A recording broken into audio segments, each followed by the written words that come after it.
Hi everyone, welcome to week 5 of our series on navigating the design to manufacture journey. I'm Abby Hurd from Knowledge Transfer Network, where I'm in the manufacturing team. I lead on guiding innovators with physical products with world-changing ideas that need manufacturing, helping them make sense of innovation processes, connect. At KTN, we offer a service that's free at the point of use. We challenge ideas and thinking relating to your innovation, building collaborations and networks to deliver results and accelerate innovation. So we prioritise spending our time with people whose ideas and innovations are likely to have most impact. We find that when you guys have the knowledge and insight into the innovation process, it helps us provide the right. You're better positioned to take on board the advice we provide and utilise the connections that we make. So we want to equip you with this knowledge, support and connections to help you make sense of what is a pretty tough ride. So moving an idea into production is a challenge that we find hugely underestimated. Only a small proportion of physical products ever make it to scaled manufacturing. To make this work, your plan needs to be tight and your skills and experience need to be vast. So in partnership with Product Design Scotland, we've set out to achieve two main things through this series. Firstly, we're looking to address the diverse skills and experience required. So we're going to provide insights from experts and experienced speakers with an opportunity for you to ask questions, helping you to uncover the unknown unknowns, the things you didn't realise, and dig into the known unknowns, the little niggles of things that you're looking for, and generally expand your thinking. Secondly, we're looking to help address the need for strong relationships and connections. We want to help build a diverse UK-wide community who have an interest in either navigating the design to manufacture journey or helping other people to navigate that journey. So each week we will be focusing on a different challenge that from our experience we see recurring. This week we're looking at design for circular economy, how to increase the value of your product from a whole life perspective. So circular economy in a nutshell is essentially moving from a linear product development model, a linear business model, manufacture, sell, buy, use, dispose, start again, to one where repair, reuse, recycle and remanufacture play a more prominent role. We don't just dispose of and start again. We extend product life cycles and keep materials in use for longer, reducing demands on raw materials and reducing the impact of wasted energy and product on the environment. So it's good for the planet and it's good for your business. It's not about environmental or financial benefits, it's about both. So it's really key that you consider this up front in the design stage of your journey where costs and consequences are locked in. So that's why we're covering it in this series. Increasingly markets, investors and funders are demanding this, that you take these considerations on board. So we've got three fabulous speakers today. I'm really excited about what they're going to share. They're going to cover different aspects and tell you bits of their stories as they've built businesses centred on circular economy. But for now, I'm going to hand you over to Ali McInroy, who is CEO for Technology Scotland, and Ali is going to introduce our speakers and chair the Q&A panel session. Ali. Yeah, thanks Abby, and morning everyone. I'd like to briefly add my welcome to that of Abby's. Welcome along to this morning's session. My name is Ali McInroy. I'm the Chief Exec at Technology Scotland, who among other things run the Product Design Scotland network, who are your co-hosts for today's session. I'll be your chair for this section of today's meeting. I'll facilitate the Q&A, which will follow immediately after we've heard from all three of our speakers. You can submit questions using the Q&A function at the bottom of your screens. You can submit your questions at any time during the presentations, and we would encourage you to do just that. When you are submitting them, it helps us out a lot, because we do get many questions, as you might expect. If you could in some way identify which one of our panelists your question is directed at, it just makes it a little bit easier when we facilitate the Q&A at the end. If I could also just reiterate, could I please ask you to use the Q&A functionality and not the chat functionality. Any questions that are submitted in the chat functionality are likely to be lost in the mist, because there's all sorts of comments that go in there. Although I would encourage you to keep an eye on the chat functionality, because as you may have already noticed, we do post in useful links, etc., which might be helping you out. Okie doke. Right, not keep you guys any further. So first off, I'll introduce our first speaker, and that is Dr. Greg Lavery from Wright Office, who's going to be talking about framing your approach to sustainable design. So Greg, over to you, and I'll ask you to start sharing.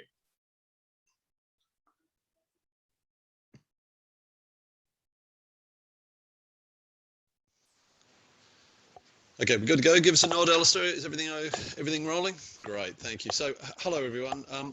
Navigating the design to manufacture journey. So, as Abby said, it's a difficult road starting a new business, and circular economy can either be your main business or an important part of your business. So where did we start? So what I'm going to talk about at KTN's request is sort of where we've come from, where we're going, and some of the exciting stuff we're working on, and some of the challenges that we face. So where we came from is really a pretty simple and interesting statistic on sort of what's occurred in the building of buildings. And right now we're in a decade for change, and we started our business 5 or 6 years ago, and we saw that climate change was a big issue then. And now we're in a decade to address that. So we start most of our conversations, and in fact, we started our thinking about our business with a view of greenhouse gas emissions. And along with the enormous amount of waste that comes out of furniture also comprises 30% of the entire embodied greenhouse gas emissions in an office building over its 40-year life. That is an absolutely extraordinarily large figure. And that's because every 6 years on average, all of the furniture gets thrown out. Abby talked about the wasteful linear model. And we thought that's rubbish. There's got to be a better way to do things. Let's try and reduce that by 80% with remanufacturing. And along the way, we've also partnered up with flooring companies, electrical companies, wall finishes companies, and can help clients to reduce their greenhouse gas emissions on all of those furnishings by 80%, which gets you about a third reduction in your building's greenhouse gas emissions, whilst also saving money and creating local jobs. So we thought that's a bit of a no-brainer business model. Let's build a business. So first step of innovation then is, what does a business model look like that addresses this particular opportunity? Well, this is our business model, and what we decided to do was start by understanding client requirements. That's where all of our discussions start. What does the client want? We offer a free design service. We work with other designers, and also we do free audits of clients' existing furniture. So that's sort of innovation number one is well, where do you start on this journey? The second thing, then the problem that we had to solve was, well, where do we find the furniture that we're going to remanufacture? Sounds easy, sounds like there's a lot of waste. Well, what we're not doing is going to landfills and pulling furniture out of landfills, because there's a lot smarter ways to do things. So first of all, we start with clients' existing furniture, do a free audit on that, understand what can be done from that in terms of recovering, in the case of soft furnishings, completely rebuilding desks to reuse the steel in the frames, for instance, and chairs. There's a whole lot of stuff you can do as well. The second source is used furniture. Now, actually, there's an enormous, since 2008's financial crash, there's been an enormous amount of furniture coming out of offices, and a whole industry called the office clearance industry has emerged. So we work with the biggest clearance companies to source furniture. Surplus stock, we've found that most of the manufacturers are quite wasteful in how they perform with their furniture. So if something, for instance, goes into a photo shoot for a catalogue, that furniture gets put under plastic for about 3 months until the CEO notices it, and then it gets trashed because they haven't been able to sell that. So we tend to tap into those surplus stocks. And we also recognise that sometimes we have to make things new. And when we do that, we do that to our own designs with sustainable materials, with sustainable suppliers. For example, MTIB stands for the Merthyr Tydfil Institute for the Blind. So we work with a bunch of partially sighted people who do the woodworking for us to make amazing products. Our process then, now Abby also talked about how you build a circular economy process into your business. Remanufacturing is our core business, which for us is taking the long life components of furniture, like the steel frames, checking them, resurfacing, and then rebuilding the parts, the item around those particular parts with as much sustainable content as we possibly can. It's all quality controlled and engineered. And one of the innovations that we've done in our sector is we take that as an engineering discipline. I'm an engineer, my brother's an engineer, and all of our guys are mostly engineering background. So what we do is take a real engineering approach, which hasn't existed before in our industry. We do that locally, creating UK jobs. It's all quality controlled. And then we wouldn't be circular if we didn't take that furniture back, frankly. We would just be greenwashing if we were trying to pretend that we were circular. So actually we offer a guaranteed buyback and leasing options to servitise furniture, because we want that furniture back. We make more money the more lives a piece of furniture has. It gives the client confidence, it saves them money on disposal costs, and what it means is at the end of the day we're investing heavily in the furniture the first time we remanufacture it, and then we reap the rewards of that investment in later lives of that particular piece of furniture. So that's roughly our business model. So let me talk then more broadly around what we see the future. So I've talked about roughly what we do. Let's talk about where our future's going. We see that sort of 3 generations of remanufacturing or circular office furniture are emerging. Generation 1 is taking the top 20% of office furniture that's exiting offices, and that's the good stuff. That's the Herman Millers, the Vitras, giving it a fairly superficial treatment and then putting it back to use. New tops on desks, reupholstering chairs, those sorts of things. And that deals with some of the waste product. However, there's still 80% of the product that's not addressed that then still ends up in landfill or recycling. So generation 2 is then upcycling to use the next 50 to 60%. But then both of those are really only dealing with the waste problem, the outputs, if you like, from offices. Actually, we think it's more important to also work on the inputs. So how do we create a generation 3 of furniture that lasts forever? And that's a very exciting space for us. So let me give you some examples of all of those 3. Generation 1, so this is the G64. There are, to give you an idea, 50,000 of these chairs that come out of offices every single year in the UK. So there's about 500,000 out there, assuming an average life of 10 years. 50,000 chairs. You cannot believe how much space that takes up. And how difficult it is to move them all, but we do that. And we've just bought 3,000 with the option to buy another 3,000 of these chairs. Because nowadays they're sold for 780 actually is the new list price. It's the top of the range. It's won the Fire Ergonomic Excellence Award. It's a very, very good quality chair. We sell them for 160 to 210 remanufactured. You can see the quality of the powder coat on the bottom there, which we repowder coat. The quality of the arm resurfacing. It's got 100% recycled polyester fabric from Chimera. Which is super sustainable. So that's an example of generation 1. What we've also done, because we have so many of those, is created a generation 2. And this is the generation 2 of that very same chair. So polished base, we've changed the shapes of the pads. So those, and in fact, we've even improved, and so this is an example of upcycling. We've improved the ergonomics, we've improved the aesthetic, and we now have designed those pads so that we can reupholster them very quickly with no glue. So they're actually well compliant. So it's an up-to-date product that is very popular. It's one of the world's most comfortable chairs, made even more comfortable, and designed and remanufactured ourselves. And that is a premium product that we are the only manufacturers of. So that's a sort of an example of generation 2. Another example of generation 2 is, well, what do you do with old tabletops? Melamine face chipboard. If you recycle it, you get dust. There's no market for dust. So these typically end up in landfill. Well, what we do is we cut out the good parts of a tabletop and make them into bookcases, for example. So there's another example of a generation 2 product.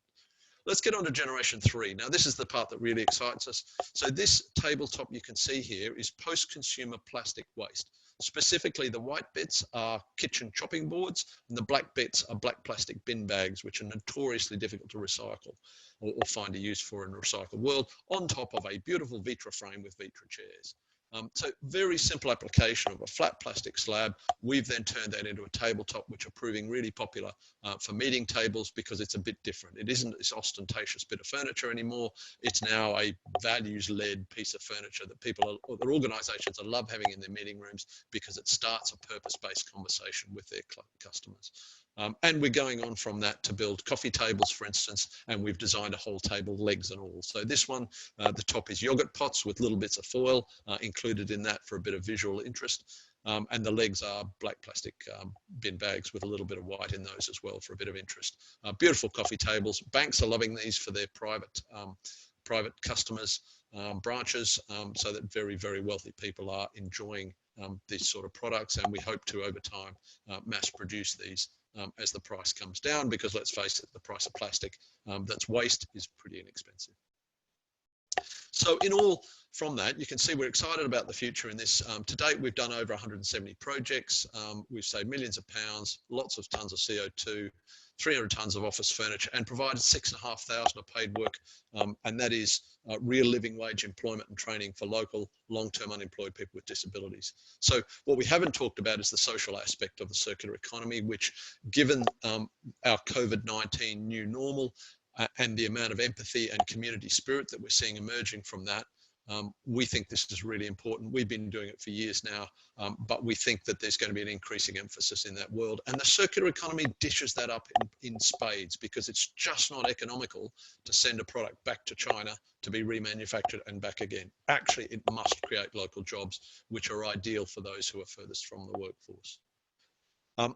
Those projects have been for a range of different clients, and we're really delighted to have won a bunch of awards, but more importantly, have some really wonderful big clients who are using us increasingly throughout their estates, and we've got some really long partnerships here, which have been really wonderful for us. So I wanted to finish with sort of the challenges. So we've talked about where we've come from, where we're going. The real challenges for us are education, which was always a pleasure to talk to a wonderful bunch of people who are interested in the circular economy, because you become our ambassadors in educating customers and your own organisations when it comes to choices for furniture, for electronics, for photocopiers, about what the circular economy is about. And there's two things that we focus on in the education. One is the quality. It's now an engineer quality control process.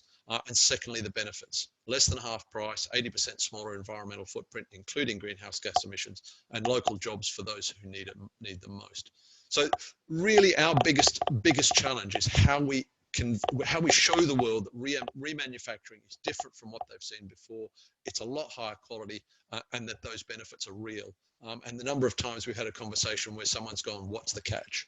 And we say, there is no catch. How would you like something in less time as well than it would take to order something new? So it's wonderful to be a part of this circular economy that's emerging. That's our sort of story, and welcome questions at the end. Brilliant, thanks Greg. Some fantastic bits of furniture in there. I only hope that we're all going to be back in offices fairly soon, that we get to enjoy these creations, so hopefully sooner rather than later. So yes, please do keep your questions coming in for Greg. I see there are some coming in, which is great. But in the meantime, we're going to move on to our second speaker. So that's Cressa Wesling. So Cressa, if you can start to share your screen and get yourself ready, and we'll pass on to you for presentation number 2. Can everyone see? It's all working? Brilliant. So I love that Greg has given you this timeline of and also the horizons of where we are in manufacturing, because right now we definitely are looking at things like in Elvis and Cressy, we were definitely still largely in that first area where we are making the best use of waste goods. The first waste that we really fell in love with is pictured here. It was London's damaged, decommissioned fire hoses. I first came across it in 2005 when I moved to the UK, and you know, I guess a lot of people move to a new place and they go to museums and they go to, you know, different cultural sites. The first place that I went in London was the sewer, because I'm fascinated by how we treat sewage and mistreat it in this country in particular. I'm also fascinated by what we do with waste. So I think number 2 on the stop for me was the Battersea Waste Transfer Station in London. And what I saw there was so much material that I was trying to understand how much waste is there in the UK. And I like, you know, all circular businesses generally start with research in the same way that Greg's did, with trying to understand the office furniture market and why there was so much carbon in it, why there was so much waste. In 2005, you couldn't get a lot of this information online. So I then went to the British Library to just try and find out how much waste there was in the UK. And the figure that I came down to through the help of lots of librarians was that there was 100 million tons of waste to landfill in that year. And it didn't matter what I saw in the waste transfer station and what I saw in recycling centers. I wanted to get actually up close and personal with the waste to try and understand what it was. So then I started about a 6-month pilgrimage to all the landfill sites that I could get to in the UK. And I would go and spend lots of time there. And the reason I landed on Firehose is because I was in my early 20s. I didn't have loads of investment capital to tackle a 100 million ton a year problem. But when I first saw the Firehose, I thought, wow, this is quite a beautiful material. I mean, you can see in this image, it's this rich, lustrous coils of gorgeous red, and it's got a life-saving history. And I took one home. They're 18 kilos each. You know, they're quite heavy. And decided that that would be my mission, because that was kind of a bite-sized problem to solve. So rather than, you know, this is before Ellen MacArthur, this is before people were talking about the circular economy. I always was interested in starting a business that existed to solve a problem. And London's decommissioned fire hoses, which are between, let's say, 3 and 10 tons of fire hose goes to landfill every year, was a problem that I thought was right about in my wheelhouse to solve. So what were we going to do with these absolutely lovely materials? I'm just playing around with the settings here to try and work out how to move to the next slide. This is my first time not really seeing. Oh, here we go. We landed on luggage. Now, I had absolutely no interest in starting a luxury goods business. The reason why we make luggage is because we did loads of research. Again, research is absolutely key into the material itself. What is decommissioned fire hose? Where does it exist? What are its properties? What is its future potential? And we tried lots of things. You know, we made roof tiles, but roof tiles out of this material completely would have been a failure, because if you leave fire hose outside for 10 years, the UV will crack it. So there you go. We would have had leaky roofs.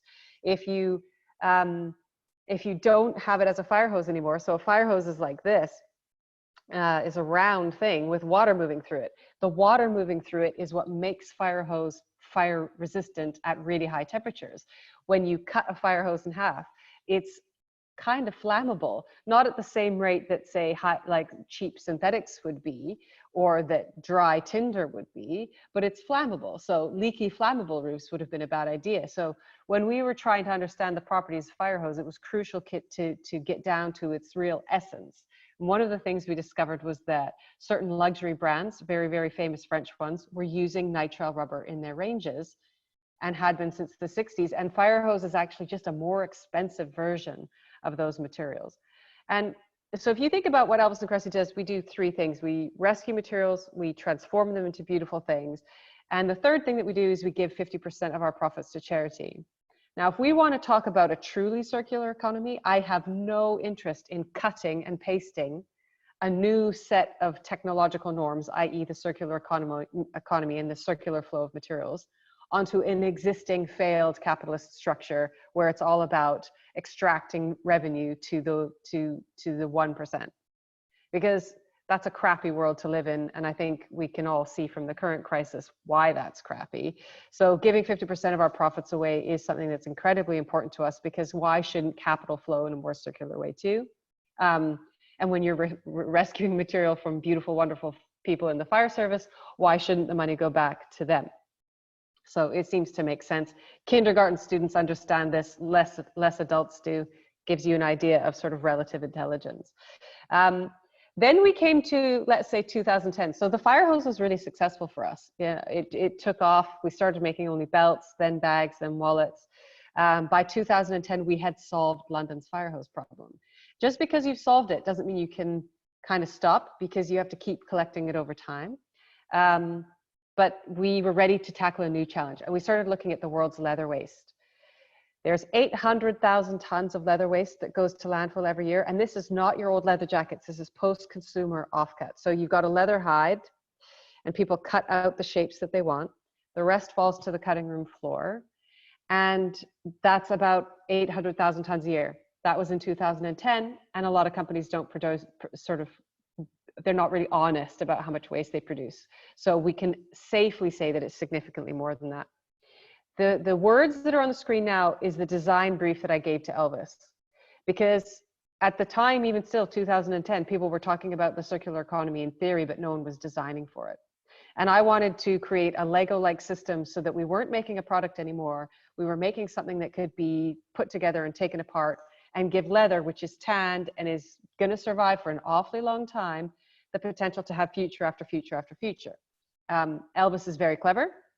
So he came up with 3 shapes that allowed us to take these seemingly useless scraps and turn them into these 3 shapes that you can weave to make a rug.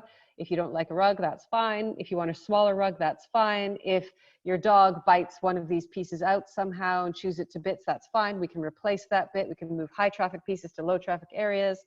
You can turn your old rug into a series of cubes. Not really interesting, right? But the cubes proved that we could work in 3 dimensions, and that meant we could do upholstery. And if you don't like your upholstery anymore, you can take that apart and make a bag. So this leather that had no future, because most of this waste scrap leather goes to incineration or landfill, now has several futures. And I think what was really interesting about this is that we didn't ever endeavor to be the best designers out there. We just wanted to give people the tools to design themselves. So far, very little uptake on the self-design process. Most people call us and say, can you design me something? So we haven't quite gotten to that level yet. And then for this, 50% of the profits go to Barefoot College. The reason why we make donations to Barefoot is because cows and climate change are inextricably linked.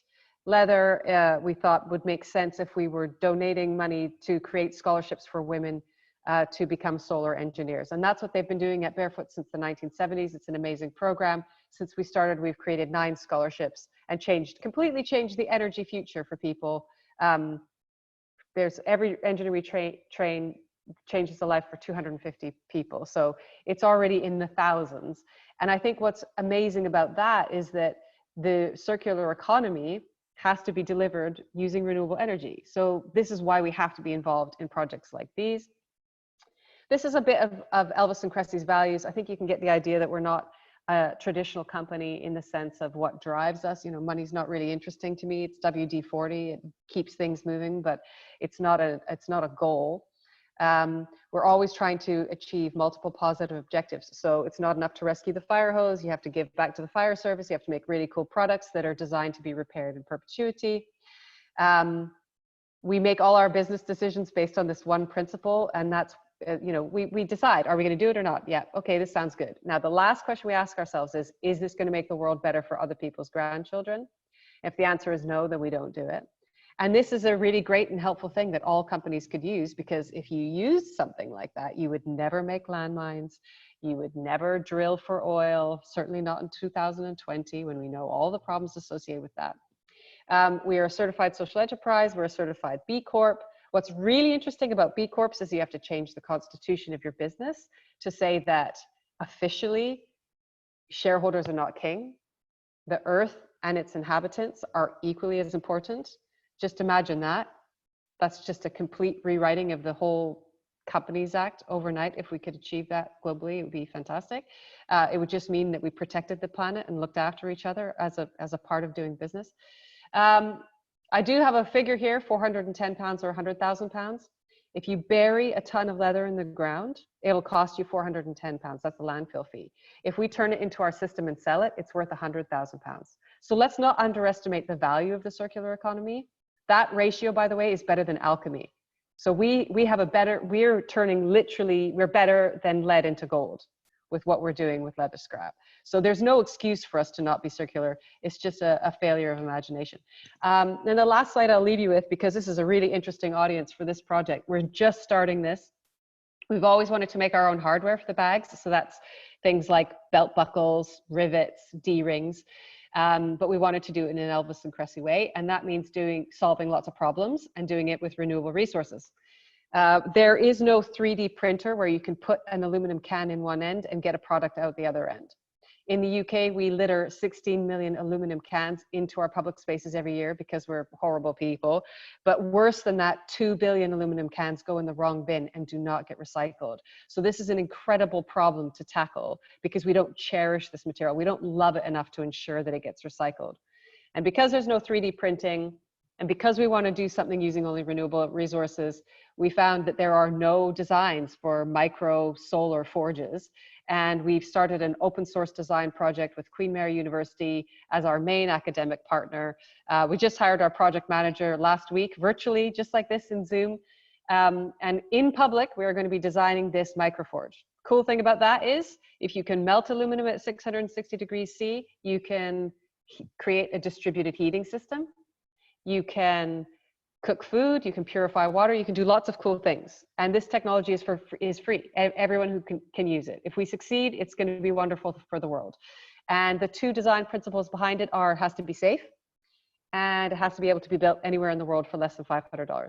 So we're with circular, and with getting back to, again, what Greg said, that this is something that has to be done locally. The reason for us to do this project is we want to foster local distributed manufacturing, and a technology like this can really unlock that. And it's definitely what the future of Elvis and Cressy is. And if anyone wants to get involved in it, just email me, cressy@elvisandcressy.com.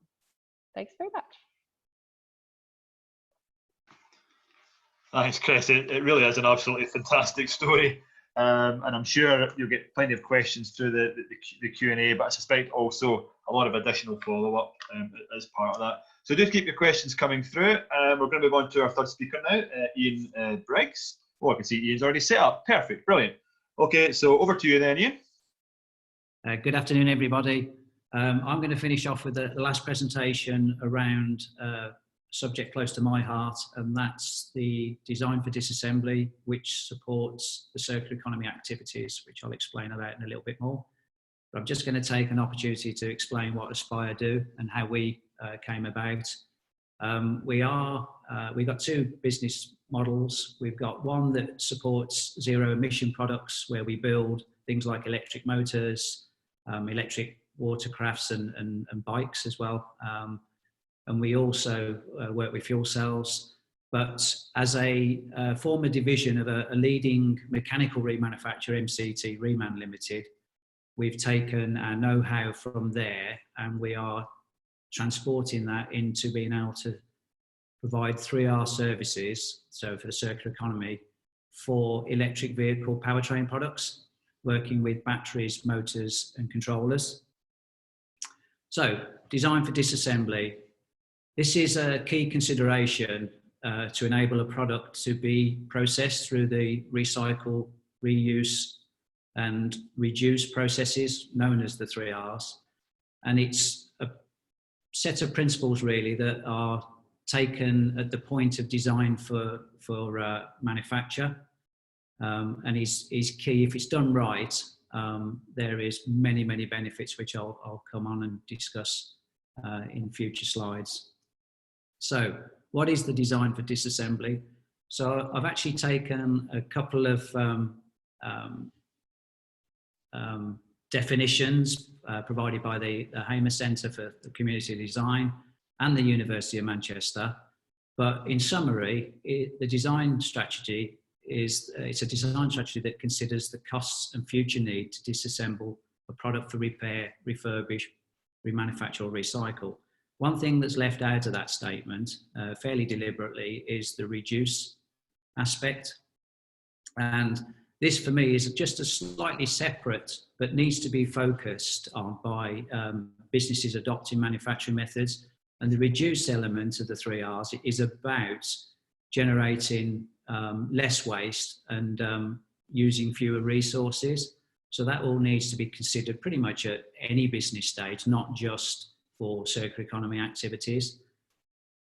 And a principle of reducing, for example, is if you've got a product with multiple fasteners in there, the idea would be to design using as few fasteners that you can manage to, to make sure that your product is still doing what it does, but you're not over-engineering it. So, that reduces cost. It also reduces the resource required to actually assemble a product together. And a simple day-to-day use for reducing waste would be to print on both sides of an A4 paper, just to put things into context. So, considerations that are required for the designer's assembly. They come in for me 3 different sort of categories, starting with the selection and the use of materials. I've listed a number of things to consider, but I've highlighted a couple that I just want to drag out a little bit more detail behind. So the choice of recycling compatible materials is pretty essential. An example of that in the automotive sector, which we sort of operate in, we've got steels and aluminiums and plastics, which have all got their own recycling routes. And, you know, there are processes and systems that do good recycling to reduce that landfill and create raw materials to be used again. But there's new products that's coming about, and I'll be specific here, composite materials. Now, they can be recycled. It's very challenging, but some of the composite materials actually, you've got no choice but to burn them, and we're trying to, you know, stop that from happening. So, and along with the same problem with composite materials, the joining technology for connectivity, they're employing adhesives, which makes it even more challenging to undo and recycle efficiently and effectively, or even use parts again to remanufacture. So most of those composite materials that use adhesives end up with some destructive testing to destructive disassembly processes, which is no use to people. And then the other key element for us is selecting materials for similar component life. So if your product's got a 12-month warranty or a 3-year warranty, you're looking to find all your components that go in there that can last that period of time as well. You know, so they've got the shelf life, they've got, you know, a lifespan of. So you don't want something designed in at an early stage that's going to fail at 6 months, because you're going to end up with an awful lot of warranty products to repair. So the second element for the design for disassembly is around the selection and use of materials. So best practices, as mentioned before, is choosing recycling compatible materials, and avoid, these are highlights again, avoid composite materials employing adhesives due to the challenges just mentioned before. And sorry, bear with me. Should have moved my slide on, apologies for that. So not to repeat that one again, but the second element is the designer components and product architecture. So again, highlighting a few key issues or key things to consider is use as few components and component types as possible. Best practices you would maximize with standardization, you know, just to make things easy for assembly.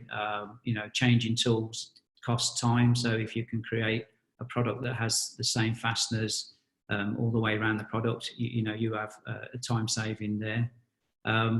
And then one thing that's very, very key, and also comes under its own umbrella of processes, and that's designing a product in a modular approach. So I call this design for assembly. So most people, designers, consider how the product gets from A to B and into commercial, but there's little thought around how you're going to put it together, and even, you know, less thought around how you're going to service it from a warranty or a recycling approach. So key for modular assembly for many good reasons. And then finally, on the consideration side, is the selection and use of fasteners. So again, standardize the use of fasteners and make sure that they're common as best as you can, because of the cost if you're putting fairly bespoke fasteners into the system. And then finally, using the joining technologies, you know, try not to glue things. That, you know, presents its own challenges. So on to the next slide, we've got a couple of examples of products that's I've called it, have gone through the design for disassembly and been executed. And the left-hand picture is a shot of a mobile phone that's broken down into its sub-assembly form. It's fair to say we probably all know that we've all had somebody that's got a cracked screen, or even suffered it ourselves. But today, most people can actually take their phones back and get their screen changed. Some people are competent enough to do it themselves, but that's only through the design, and it reduces that need to keep throwing those phones away into the, you know, the landfill. They can now be broken apart, as shown there, to be reused again. So why design for disassembly? So this is all about the benefits of, and doing this activity reduces manufacturing and production costs. It's, and again, I'm picking just out the key points here. It also provides product serviceability. So we've worked with many customers that, as I say, they've got the focus on what they want the product to achieve, but if it's not designed so it can be taken apart, it presents a lot of problems. It doesn't support their warranty that they would need to apply. But even at the early stage of prototyping, you don't want to spend an absolute fortune on materials and build things that you then can't take apart, because that costs you personally money to create more prototypes from more materials. So it's all about designing and thinking, how can I take this apart? And one thing clear to me is the environmental benefits of doing this. So you're reducing that landfill, you're reducing all the aspects of burning materials to get rid of them. So this is all supports the environment. And very specific to the automotive sector, it also supports their need to comply with the End of Vehicle Life Directive. So I don't know whether it's a known fact, but for us it is. 95% of the vehicle has to be recyclable. So in order to do that, you've got to take it apart as well. So that's all comes with design for disassembly. Now, to contribute to the design for disassembly, there's now new technologies about. It's been around a few years. I'd say it's at the lower commercial availability, but it's around the design for active disassembly. Now, active disassembly is about sort of components that have been designed that can be used, and then they can change their form, generally through heat and induction, that enables the product to be disassembled very, very quickly. It offers the cleanest with no destructive needs in the disassembly process, and generally is quite efficient. So the smart materials that are used at the moment are shape memory polymers and alloys. And there's an example at the bottom here of a screw that's got its thread, but when it's heated up, that thread disappears, so to speak, and then you can actually take the nut, slide the nut off. But when it cools back again, it goes back to its normal form, so you've got a threaded form. So that really does support the circular economy aspects for through the design processes. And then the next slide I've just put up is just continuing that theme. This is showing polymers, a little bit difficult with the picture up in the middle, but that's the one that highlights how this works. But at 25 degrees, you've got the fastener and the clips are closed, but once you apply heat, you can see at 60 degrees there's an opening. Right up to 75 degrees, those tabs open completely, so they can actually be disconnected from its mating partner. And then cooling back down again, it goes back to its original form. So pretty neat, and I'm hoping to see more of those types of products being made available for remanufacturers to use. And then finally, on the smart materials, this slide covers off the alloy side of it, so where nickel, titanium's used, copper, aluminium and nickel. Again, a clear indication of the benefit there is the spring that's shown on the right-hand side of this slide. Applied with induction, it changes its format, so you're able to then disconnect everything from that, and eventually that will turn back to its original form and use again. So points to consider when you're using active disassembly principles. Again, it's a common theme, is choosing recycling compatible materials. And then I've highlighted a couple of others that are very relevant, because obviously these types of materials are different, obviously, to metals. So you've got to make sure that you avoid any sort of toxic and harmful materials in these sort of active smart materials that you might want to use or design. And then a clear thing that you need to do is identify the material types for traceability to aid the recycling process. And I've put on the end there IMDS. Again, in the automotive sector, they have a process. It's an international material data system where they log every component from each product that goes into the vehicle, so they've got full traceability and know exactly what's going to the recyclers and to landfill. So that's another aspect to consider. And then to conclude with my slide section, just a few sort of little studies on what some of the companies are doing with their products to support their products for the original life cycle. So this slide has got 3 examples of case studies. The first one being the Cross Trainer, which is, as a design, has got a lateral support, which is a sole that wraps around the shoe, and it's quick to take apart, and it's easy for to be disassembled. And again, the Xander Peters design is a shoe that's in modular form, and it's all connected really with a long shoelace. So quite a neat piece of footwear there. And finally, there's a watch strap that can be disassembled without using tools. So there's an ease to changing the watch straps that can be used in future. And then this slide covers off very specifically what MCT Reman Limited do in the mechanical powertrain world. This is a Ford engine, a before and after, once it's gone through all its remanufacturing processes, which includes cleaning, inspection, and material recovery. But 80% of that engine approximately all the components in that can be reused again. And this enables the product to service extend the life of the product, and actually now goes to service the OEM's warranty market. So rather than put in a brand new engine when an engine's failed, they can now put a remanufactured engine, which is roughly about 40–50% of the cost of a new one. And we get the broken one back to repair. So that creates that circular supply chain model. And finally, to conclude, I've put a couple of slides in that talk about the future challenges. And these are very specific to what we're trying to achieve in the electric vehicle powertrain world.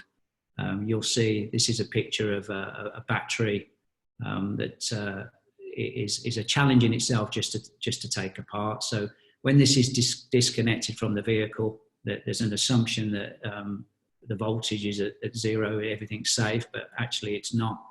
We've still got, in this particular case, this battery holds 400 volts, and there is a challenge for disassembling this product safely.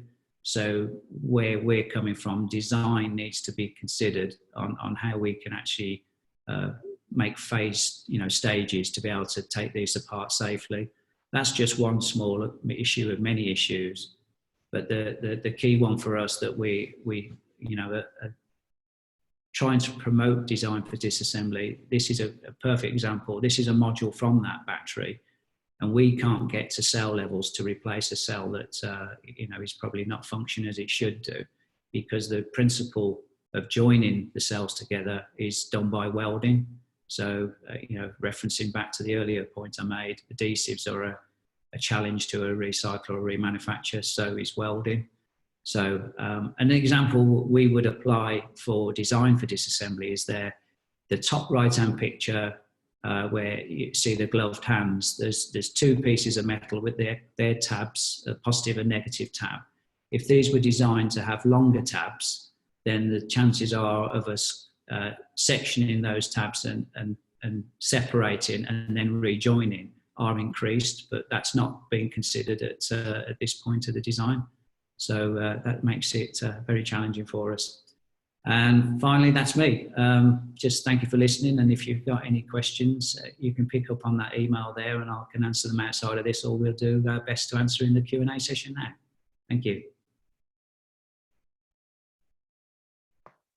That's brilliant. Thank you, Ian. And thank you to all of our speakers. I think genuinely a series of thought-provoking and inspirational talks. And one of the big disadvantages about an online meeting is that you don't get that kind of instant gratification of a positive audience response. But I can tell you, looking at the comments coming through the Q&A and the chat box, I think you'd have all have earned your round of ovation, standing round of ovation at the end of those.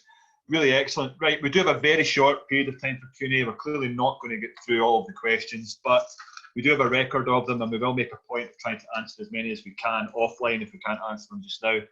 But we should have time, I hope, for at least a question for each panellist. So we'll come to you, Greg, first, and see we're first to go. That's a question that came in from Susan, who has asked if you've ever considered mining landfill as a kind of generation 4 option, or is that just not practical? Yeah, a good question. I think we wouldn't tackle that on our own, but I can see a couple of generations, maybe our grandchildren, actually taking that as a serious proposition. I mean, Cressy just showed the amount of aluminium, for instance, that goes into it. That's going to be increasingly viable, and I think there's going to be a whole bunch of producers of products actually, when they become circular, that generation 4 becomes a realistic alternative. So very good suggestion, Susan. I should probably add that onto the slide. Can I answer quickly one other question, which was around home office furniture? So we have just gone live yesterday, a new shop where you can purchase remanufactured furniture, or at least order it for your homes, and look at some of the sustainability of some of the particular items that you can purchase. It's cost effective, environmentally friendly, jobs in the community. Why wouldn't you buy it for your home office? Please do in large quantities and help us out as well. Brilliant. Cheers, Greg. Cressy, if I come to you next now, I know you've already answered this online, but I think it's an interesting one just to complete the story, I guess. So the question came in, did you self-fund at the beginning, or did you have investors? And I guess the question was framed from the problem of getting mainstream funders to fund social enterprises. So just wondering what your journey was in that regard. Yeah, I mean, we were self-funded, but I think I have to stress that those funds were really small. You know, I brought a fire hose home, we cleaned it in the bathtub. The first few fire hoses we cut with scissors to make belts, but then our hands were like these claws. So we invested £39.99 in a rotary cutting tool. And from that one investment onwards, we were cash flow positive. So if you have this attitude, like, I mean, we built our own website, which is easy now. Come on, Shopify and Squarespace and blah, blah, blah. Our first website we built, we coded on Dreamweaver. That was hard. So I think if you're thinking about a consumer product, you just have to start. I've seen way too many people who spend 2 years on a business plan and then it never goes anywhere. Just start something. Try something, get consumer feedback. Even if you're in B2B, find your ideal customers, get out there and start introducing the product. Don't spend too long thinking, oh, I need money or I need this. Because even when you want to raise money, you need a viable product in order to raise money. Sure, thanks, Cressy, thanks for that. And I think we'll probably have time for one more question. So Ian, coming to you, this is quite an interesting point. So it relates to the use of, I guess, coatings and plastics on products, and an argument that they would normally be applied, of course, to increase the product life of those products. So does avoiding them actually contradict CE principles, or where does the balance lie there, I guess, on that? Yeah, I personally thought it did, but in our studies and teardowns of, in particular, batteries where coatings are applied, like zinc coatings on bus bars, that sort of thing, it transpires that by recycling in bulk, so for example copper coatings, it's just a small tiny percentage of coatings. It's in the bigger scheme of things, it doesn't affect the quality of the end product. So in that particular instance, coatings is, you know, that's okay. We thought that there would probably be a negative value to that process, but it turns out it's you know, it's pretty much status quo on it. That's interesting. Okay, no, it was great. Thanks, Ian. Thanks for that, and thanks to all of you for all of your questions. Clearly, our Q&A session is a little bit shorter today, so we haven't got through as many as we would have liked.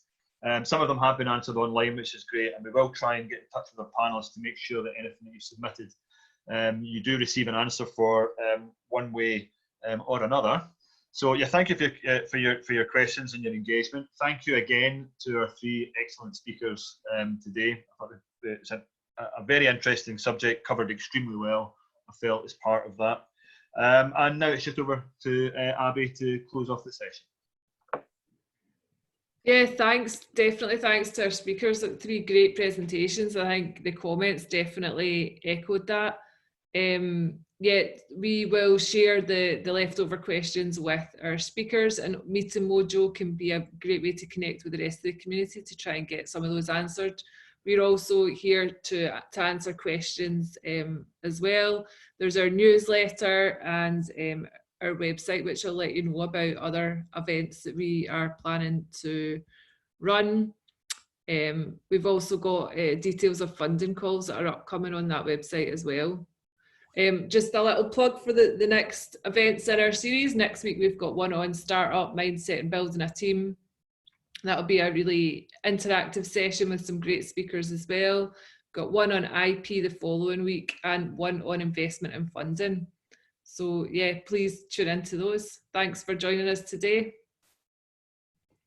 Yeah, just to mention, next week we're also running a webinar on sustainable plastic solutions, which might be of particular interest to this audience. So yeah, do check that out. There's a link just at the bottom there to sign up to that if you're keen. More details on our website.